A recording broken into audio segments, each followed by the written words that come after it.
Hey guys, welcome back to The Readers. I hope you are having an amazing day. Let's get right into the stories. The first one is an entitled People Story. Have you ever made an investment so stupid your family mocked you for it? I did. 8 acres of useless, landlocked dirt. 43 years later, I found a mansion on it. The story of how I went from being a joke to evicting a millionaire from his own home is crazier than you can possibly imagine.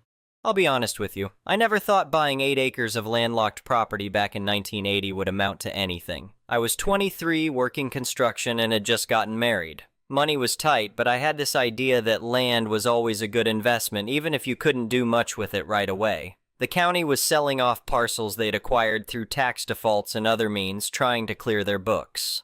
Most of it was worthless, odd-shaped lots, landlocked parcels, property with environmental issues. This particular 8 acres caught my eye because it was dirt cheap at $500, and I figured land was land. Even if I couldn't build on it or access it easily, maybe someday it would be worth something. The problem was obvious from the survey map. The property was completely surrounded by other people's land. No road access, no easements, nothing. It was basically a rectangular island in the middle of what was then mostly farmland and undeveloped property about 20 miles outside the city. The county appraiser had valued it as essentially worthless because of the access issue. I didn't have $500 lying around. My grandmother did, though she thought I was out of my mind. She loaned me the money but made me promise I'd pay her back within 2 years. "You're spending $500 on land you can't even drive to," she kept saying.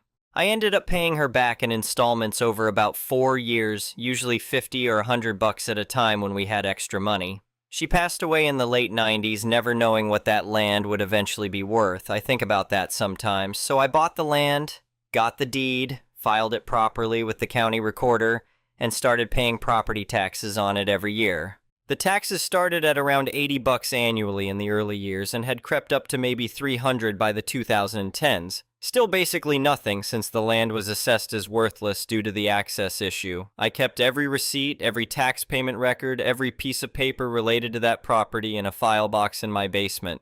My wife thought it was silly. What are we ever going to do with land we can't get to? She'd ask every time the tax bill came. I didn't have a good answer. I just had this stubborn belief that it would be worth something someday. Maybe the surrounding property would get developed and someone would need my parcel. Maybe someone would offer me an easement deal. I honestly didn't know. Years passed. Decades, really. We had kids. I started my own small construction company. Life happened. That landlocked property became this running joke in our family. Dad's magic invisible land, my kids called it. I kept paying the taxes, though. Every single year, without fail. Then, around 2016, I started noticing development activity in that area. The city was expanding, and what had been rural farmland was suddenly prime real estate for suburban subdivisions. I drove out there one weekend, curious to see what was happening around my property. That's when I saw it. Where my 8 acres should have been, there was a massive luxury home under construction. I'm talking about a sprawling mansion, probably 8,000 square feet, with what looked like a guest house, 3-car garage, and extensive landscaping work underway. Construction crews were everywhere. There was a paved road leading to it that definitely hadn't existed before. I sat in my truck staring at it for a long time, my heart pounding. This couldn't be right. This had to be near my property, not on it. I pulled out the old survey map I kept in my glove compartment. Yeah, I'm that guy. And checked the landmarks and parcel boundaries as best I could. It was my land, I was 90% sure, but I needed to be absolutely certain before I said anything to anyone. I hired a surveyor. Cost me $2,200, but it was worth every penny. It took him 3 weeks to do the work because the old survey markers from 1980 were mostly gone, and he had to use the original filed survey and GPS coordinates to reconstruct the boundaries. When he finished, he looked at me with this expression I'll never forget. "Mr. Patterson, I don't know how to tell you this, but that house and most of its grounds are entirely on your property. The actual lot line is about 30 feet from the main structure. Someone built a $3 million mansion on land they don't own." I felt like I'd been hit by a truck. How does something like this even happen? Here's what I eventually pieced together. A developer had bought up several hundred acres in the area to create a luxury subdivision called Ridgewood Estates. Looking deeper with my attorney's help, I discovered the developer had somehow gotten a quit-claim deed from the county years earlier for abandoned parcels in the area. My land got lumped into that transfer due to a clerical error. The parcel numbers were similar. Mine was 47-092-01T. One of the abandoned parcels was 47-092-081, and someone had checked the wrong box on a multi-page transfer document. The county recorder's office had never caught it because my parcel was filed under the old survey system from 1980, while the new subdivision used updated GIS coordinates. It was a perfect storm of outdated record-keeping meeting modern development. The developer's title company had apparently done a search, but only looked at the recent GIS-based records, not the old paper files where my deed was recorded. The developer had then sold individual lots, including what they thought was an 8-acre estate lot, to a buyer who built this mansion. That buyer had subsequently sold it to the current owner about 3 years ago. The property had changed hands twice, and nobody had ever discovered the error. I spent weeks trying to figure out my next move. My wife thought I should just quietly sell it to whoever owned the house now and avoid any hassle. "Just take whatever they offer and be done with it," she kept saying. But something about the situation bothered me. This wasn't just a small encroachment or a boundary dispute. Someone had built a multi-million-dollar home on my land without my permission. I decided to reach out to the current owner directly before getting lawyers involved. Through some research, thank you property tax records, I found out the house was owned by Marcus Whitmore, CEO of some tech company in the city. I wrote him a letter explaining the situation as clearly and non-threateningly as possible. I provided copies of my deed, the survey results, and my tax payment records. I offered to sell him the property outright for $2 million, which I thought was more than fair considering what he'd built on it. I wasn't trying to shake him down. I just wanted to be compensated fairly for land that was rightfully mine. His response came 2 weeks later through a law firm. It was 3 sentences long. "Mr. Whitmore has reviewed your claims and determined they are without merit. This appears to be an attempted fraud scheme. Further contact will be considered harassment and dealt with accordingly." That pissed me off. I hired an attorney, a real estate specialist named Patricia Hernandez, who came highly recommended. She reviewed everything and confirmed what I already knew. I had an airtight case. The deed was properly filed, the taxes had been paid continuously, and the survey was definitive. She agreed to take the case. We filed suit against Marcus Whitmore, the developer, and several other parties involved in the property transfers. We weren't asking for anything crazy, just recognition of my ownership, fair compensation, and attorney's fees. The legal battle took almost 2 years. During that time, I learned more about Marcus Whitmore than I ever wanted to know. He was one of those tech CEOs who thought money made him invincible. He'd founded some startup in the early 2000s, sold it for a fortune, and now ran a mid-sized software company. His attitude throughout the legal process was that I was some kind of con artist trying to steal his property. Through discovery, I found out something interesting. The developer had actually told Whitmore and other buyers that the center parcel had been abandoned county land that was incorporated into the subdivision. The developer's marketing materials even called it a reclaimed public space now available for prestigious private estates. That's why Whitmore was so confident in his dismissive response. He genuinely believed he'd bought former government land that had been properly transferred. He had no idea some random guy had owned it continuously since 1980. The depositions were brutal. Whitmore's attorneys tried to argue adverse possession, the idea that even though I owned the land, his predecessors had occupied it openly for years without my objection, so ownership should transfer to them. In our state, adverse possession requires 15 years of continuous, open, hostile occupation. Construction had started about 6 years ago when the developer was still building out the subdivision. Whitmore bought the completed house from the developer 3 years ago, so he was the second owner. Even combined, 6 years wasn't nearly enough to meet the requirement. They tried to argue that I'd abandoned the property by not visiting it or using it. My attorney shot that down immediately with my tax payment records. "Mr. Patterson has paid property taxes every single year for 43 years, she told the judge. That is the exact opposite of abandonment. That's diligent ownership. They tried to claim my survey was inaccurate. We got a second independent survey that confirmed the first one. They tried to claim my original deed was fraudulent or improperly filed. The county recorder testified that it was properly recorded and had been on file continuously since 1980. One by one, every argument fell apart. The judge ruled in my favor. It was a comprehensive decision that confirmed my ownership and rejected all of the adverse possession claims. The judge noted in his written opinion that while he sympathized with Whitmore's position as a good faith purchaser, the law was clear. I held superior title to the property. The judge suggested the parties work out a settlement regarding compensation. That's when things got really interesting. Whitmore's attorney immediately filed an appeal which put enforcement on hold. But then Whitmore made a critical tactical error. His attorney sent me a formal demand letter insisting that I was legally obligated to allow him full quiet enjoyment of the property during the appeals process, and that I was forbidden from interfering with his use of the residence in any way. The letter specifically stated I could not enter the property without his permission, make any claims to rent or compensation, contact him about the property, or harass him in any manner regarding the ongoing legal dispute. It threatened me with counterclaims for harassment and interference if I violated these demands. My attorney read this letter and actually started laughing. He just made a huge mistake, Patricia said. He's demanding you treat this as entirely his property and not interfere. But the court has already ruled it's your property. So let's comply with his demand. Let's treat it exactly like we would any property you own. I wasn't following, she explained. He wants full quiet enjoyment without landlord interference? Fine, that's what tenants get. Tenants. He's just admitted he's occupying your property. He's demanding tenant rights. So let's give him exactly what he's asking for. A formal landlord-tenant relationship with all the obligations that come with it.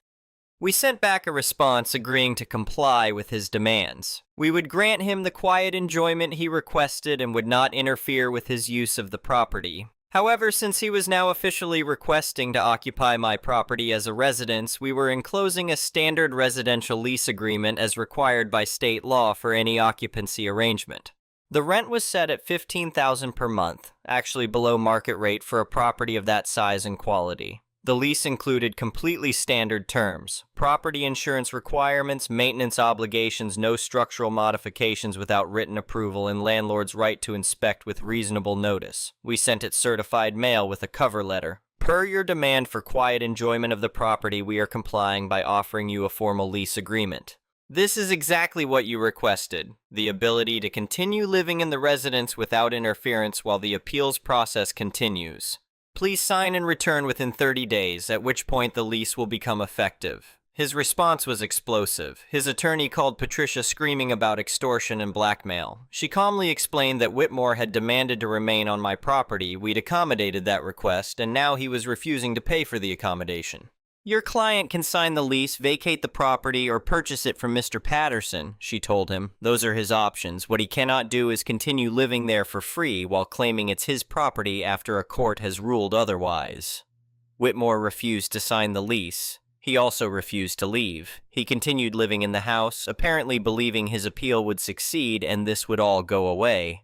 After I filed the eviction paperwork and got a court order for removal of an unauthorized occupant, the sheriff's department showed up to enforce it. This wasn't like a regular tenant eviction. It was more complicated because he'd been living there under the assumption of ownership. But the judge had been clear. The court had ruled. The appeal didn't grant him continued occupancy rights, and he'd refused my rental agreement. The law was on my side.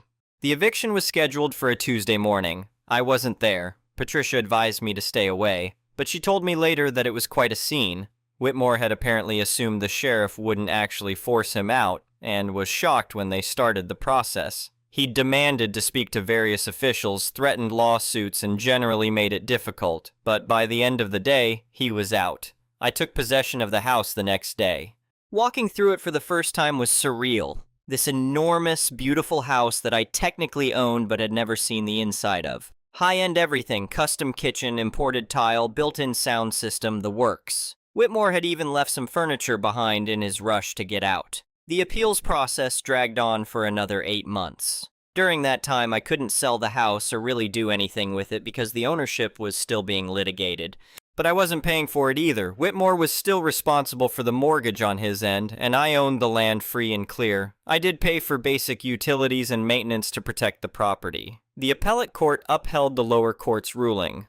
Whitmore's attorneys had argued that the original county transfer should be validated because it was a good faith error, but the appellate judges noted that the county had no authority to transfer land they didn't actually own in the first place. The error didn't create retroactive authority. After he lost the appeal, Whitmore finally agreed to negotiate. His attorneys, the developer's attorneys, the title insurance companies, and my attorney all got in a room to hammer out a settlement. Here's what we eventually agreed to. Whitmore would pay me $4.8 million for the land, The developer's title insurance would cover $1.5 million of that because of their failure to catch the error. Whitmore and the developer would also split my attorney's fees, which had reached about $180,000 by that point. In exchange, I would convey clear title to Whitmore for the 8 acres, and we'd all sign releases preventing future lawsuits. The total package was worth about $6.5 million to me when you included the legal fees I didn't have to pay. I deposited that check on a Friday afternoon in March. That weekend, my wife and I just sat in our kitchen not saying much. We'd been married for 46 years at that point, living pretty much paycheck to paycheck for most of them, being careful with money, doing okay but never wealthy, and now this. My wife, who'd been skeptical from the beginning, who'd thought I should just take whatever early offer came along and avoid the hassle, she looked at me and said, "I guess you were right about that land." We had arguments about it during the 2 years of legal battles. She worried about the stress and the cost if somehow I lost. Now she admitted I'd been right to stand my ground, though she still thinks I'm the most stubborn person she's ever met. There's a postscript to this story. About 6 months after everything was settled, I got a call from a reporter who'd heard about the case and wanted to write an article. I declined, but she did some research and wrote it anyway. It ran in the local paper and then got picked up by a few legal blogs. After that article came out, I got a letter from Marcus Whitmore. Not from his attorneys, from him directly. It was actually apologetic. He admitted he'd been arrogant and dismissive at the beginning, that he'd assumed I was running some kind of scam, and that he'd let his ego drag the case out longer than necessary. He said he'd learned an expensive lesson about assumptions and humility. I appreciated the letter. I wrote him back and said there were no hard feelings. He'd been given bad information by the developer, and I understood why he'd been defensive. Sometimes legal situations don't have a villain. Just people trying to protect what they think is theirs. But I'll be honest with you. I framed that $4.8 million check before I deposited it. It's hanging in my office now, right next to the original deed from 1980, and a photo of that worthless 8 acres before anything was built on it. My kids think it's tacky. I think it's a reminder that sometimes the stupidest investment you ever make turns out to be the smartest one. I bought that land 46 years ago for $500 I borrowed from my grandmother. I paid about $8,000 in property taxes over the decades, and I sold it for close to $5 million to a guy who built his dream house on it without knowing I existed. People ask me what I did with the money. Some investments, set up college funds for the grandkids, paid off our house, donated some to charity, but mostly, I'm just living the same life I always did, just with a much better retirement account and some peace of mind. And I'll never forget my grandmother saying I was crazy for buying land I couldn't even drive to. Sometimes crazy works out. The next one is a pro-revenge story. This is a very old revenge story, from when I was a teenager in the 1990s. There were only a few personal computer gamers around at the time, and without the internet it was difficult to get hold of new games. A friend and I ordered games from other countries through airmail because the local stores did not carry many of them, but importing them was expensive. We traded games with each other and copied whatever copy protection materials were included. That made the hobby at least somewhat affordable for us. Then a new kid joined our class. His uncle apparently owned tons of games that we did not have, so we offered to trade with him. We gave him our original copies so he could copy them, and in return we received corrupted floppy disks, games with missing copy protection information, and other useless junk. Yes, this was definitely the 1990s. After several months, we had not received a single working game from him. Meanwhile, he had copied everything we owned, including The Settlers, Doom 2, the Monkey Island games, and several others. Some of our original discs were also returned in less than perfect condition. Eventually we had enough and wanted revenge. We just did not know what to do. The 1990s featured many public awareness campaigns about AIDS, especially after Freddie Mercury died in 1991. I was a huge Queen fan, and this new friend frequently mocked me for liking a gay singer. He came from an extremely conservative family, and his mother was very Catholic. That gave us an idea. Our class attended an AIDS awareness event organized by a foundation. At the end, we were given informational flyers about AIDS, homosexuality, and related topics. There were also free condoms printed with the foundation's logo. My friend and I each took several. We were among the few students who had both a computer and an inkjet printer at home, so we decided to create a fake letter addressed to him. We copied the foundation's logo and formatting to make it look as authentic as possible. The letter said something like, "Dear First Name, thank you for your letter. We understand that it can be difficult to speak openly about being homosexual and that you may have many questions following the event you attended with your class. Please find enclosed a flyer that should answer many of your questions, along with some condoms. Please remember to practice safe sex at all times. We enclosed all the flyers we had collected at the event, along with the condoms. Then we addressed the envelope to Mr. Last Name, hoping that his father would open it first. We had no idea how much chaos this would create. We knew he was homophobic and assumed the letter would embarrass him, but apparently his mother began crying and screaming while his father became furious. His parents became completely convinced that he was gay, and he was grounded for weeks. Eventually, he suspected that we had something to do with it because we had been carefully fishing for information to see whether the prank had worked. At first, however, he believed the letter itself was real and thought we had contacted the foundation using his name. When we finally admitted that we had created the entire thing ourselves, we were taken to the principal's office and had to explain why we had done it. His parents were there too. It happened 30 years ago, and it is still the most memorable revenge I have ever carried out. The next one is a malicious compliance story. This happened about 8 years ago when I was still working for a North American Class 1 railroad. I worked in IT, specifically in a department whose primary role was to generate metrics and regulatory reporting for the Surface Transportation Board and their ilk. Most of our measures were inward-facing, though, covering such things as volume, dwell, revenue, and productivity. This story involves a problematic dashboard in the last category, specifically a measure of the productivity of our unionized office workers. The managers loved it because it gave them a weekly graph of who needed corrective punishment for underperforming. Our toxic CEO of the day was all about punishment. They even had quotas to meet. It was in regards to this last one that, I'll call him B, made the short walk across to our building so that he could ask me about the metric. He'd just come from an uncomfortable meeting with his direct manager who showed him how he was the lowest performing employee on their graph, by a wide margin. His manager told him to pick up the pace or he'd face potential repercussions, possibly even a 1-week suspension.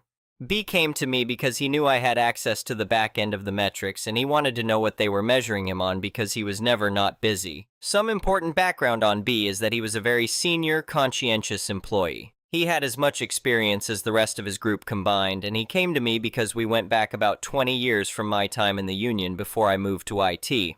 The job of their group was to work the queue, that is, go into the failure queue of events that had cacked for one reason or another, resolve the issue, and allow the automated functions to flow properly. A couple of trivial examples would be a train lift failing because the cars had not been properly reported into the customer's track, or, conversely, they'd been reported in, but the customer had not electronically released them out yet. Because he had so much experience, B took it upon himself to handpick the really messy, time-consuming ones from the queue. Ones where somebody had backdated events, and it took some faffing about to figure out what was wrong and what needed to be fixed. Or where a conductor took all the paperwork home and forgot to update this tablet with the switching that he'd done.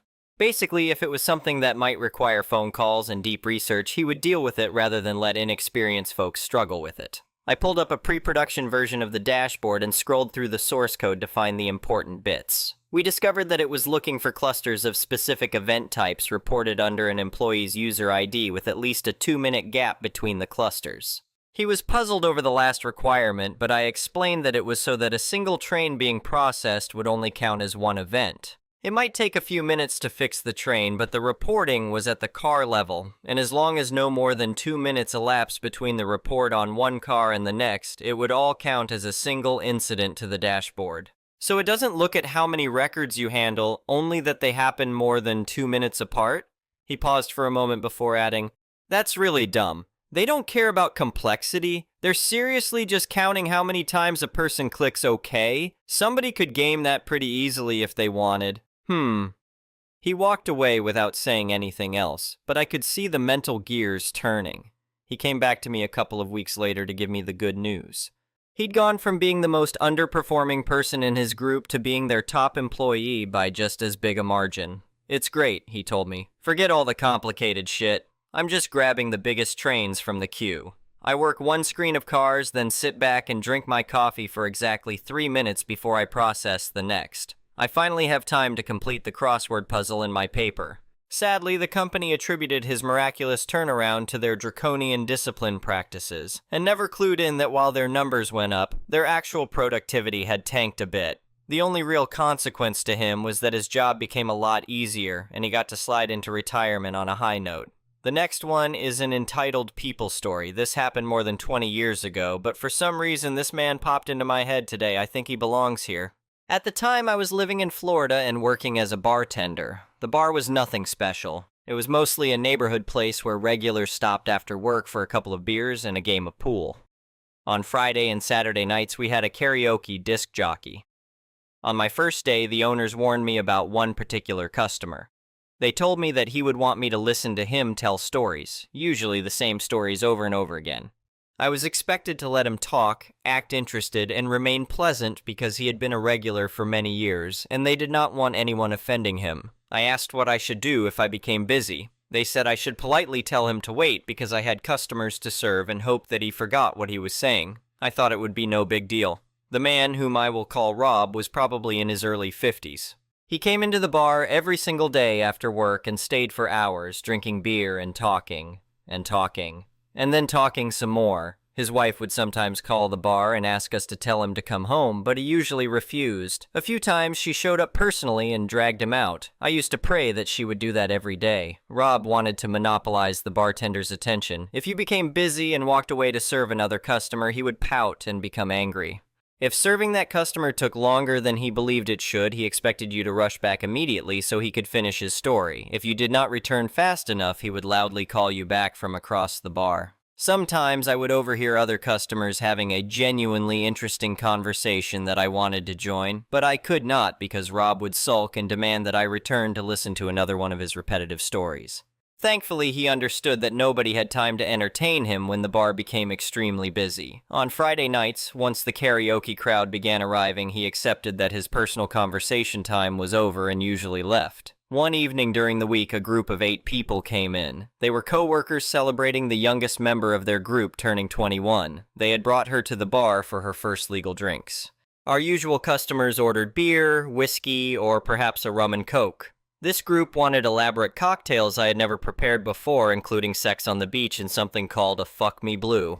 I had to pull out the trusty cocktail book and look up each recipe as they ordered. At the same time, I was trying to remain upbeat and play the role of the enthusiastic, entertaining bartender so the woman's 21st birthday would feel festive and memorable. Unfortunately, this was also the time of day that Rob considered to be exclusively his. In his mind, I was apparently not supposed to be working. I was supposed to be standing beside him and listening to his boring, drunken stories. He began calling me over. I quickly walked over and explained that I knew he wanted to talk, but I was extremely busy. The birthday group had ordered drinks I had never made before, so we would have to continue our conversation later or perhaps the following day. I also had about 5 regular customers waiting for refills, and I had no idea how long the birthday group planned to stay. I apologized and even patted his hand to soften the rejection. Apparently that was not good enough. He stood up and stormed out. Good, I thought. Now I could do my actual job without worrying about the feelings of an exhausting, entitled man-child. The following day, when I arrived for work, the husband and wife owners called me into the office. Apparently, a customer had complained that I had been rude to people and had consumed alcohol while working during the 21st birthday celebration the previous evening. I assured them that I had not consumed any alcohol and had not been rude to anyone. Then I told them I knew perfectly well that Rob had made the complaint because I had been too busy to listen to his stories. I asked whether they genuinely expected me to ignore a group purchasing $8 cocktails in order to keep Rob entertained. Was that really what they wanted me to do? I also told them that I finally understood why they could not keep a bartender for that shift. They expected their employees to cater constantly to Rob, and it was exhausting and ridiculous. I had heard that several bartenders had already left that time slot. Now I knew why. That was actually how I had gotten the job in the first place. I had gone into the bar with a friend one day, and the owners were struggling because they did not have a bartender available for that shift. I mentioned that I needed work, and they hired me immediately. I had been surprised but pleased to earn some extra money, so I had not questioned why they were so desperate. The owners told me that everyone had to continue being nice to Rob no matter what. They did not explain why. They simply said it was expected of me. Perhaps they owed him money. Perhaps he had damaging information about them. Perhaps he was secretly a partner in the business. I had no idea. I told them that after he had lied about me simply because I was busy doing my actual job, I could not and would not continue kissing his ass for them. Then I quit. I told them that they would never keep an evening bartender if they continued forcing employees to serve drinks while simultaneously acting as Rob's personal audience. Then I left. I cannot remember whether the bar had security cameras that could have proven he was lying. This was around 2002 or 2003, so they may not have had any. Honestly, I do not think the owners cared whether Rob had lied. They only cared that everyone remained nice to him. The entire situation was strange and completely unfair. If keeping Rob entertained was truly that important, they should have hired someone whose entire job was to sit beside him and listen for however many hours he remained at the bar. They should not have made the bartender's job more stressful by expecting one employee to serve every customer while also catering to Rob's endless need for attention. Anyway, thank you for watching.